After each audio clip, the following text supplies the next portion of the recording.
23 бөлүм. Аюп мындай деген жооп айтты. Бүгүн да менин сөзүм кайгылуу, тарткан азаптарым тоолорумдан оор. О, мен аны кантип табаарымды билсем гана, анын тагына жакындай алсам гана, анда мен анын алдында өз иштеримди айтып бермекмин. Оозумду актана турган сөзгө толтуруп алмакмын. Анын мага эмне деп жооп берерин билип алмакмын.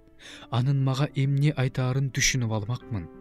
Кантип эле ал эбегейсиз кудуреттүү болуп туруп мени менен таймашсын? Жок, ал антпейт. Ал мага көңүл буруп эле койсо гана, ошондо адил адам аны менен таймаша алмак. Ошондо мен да өз өкүмдарымдан түбөлүк азаттык алмакмын. Бирок мен чыгышка барсам да ал жок. Батышка барсам да аны байкабайм. Түндүктөн издесем да аны таппайм. Ал түштүктө жашынып турабы дейин десем, ал жактан да көрүнбөйт. Бирок ал менин жолумду билет. Мейли, мени сынап көрсүн. Ошондо мен алтындай болуп чыгам. Менин бутум анын жолунда бек турат. Анын жолун сактадым. Эч жака бурулбадым. Анын оозунан чыккан осуяттардан бурулуп кетпедим. Анын оозунан чыккан сөздөрдү өз эрежемден артык сактадым. Бирок ал бекем экен. Аны ким жолдон чыгара алат? Ал өз жүрөгүнүн каалаганын жасайт.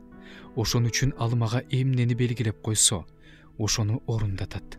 Анын ушуга окшогон ойлору көп. Ошондуктан мен анын алдында калтырайм, ойлоном жана андан корком. Кудай жүрөгүмдү алсыратты. Кудуреттүү Кудай мени коркутту. Мен эмне үчүн бул караңгылыктан мурун жок болбодум? Эмне үчүн ал да менин жүзүмдөн караңгыны алып таштабады?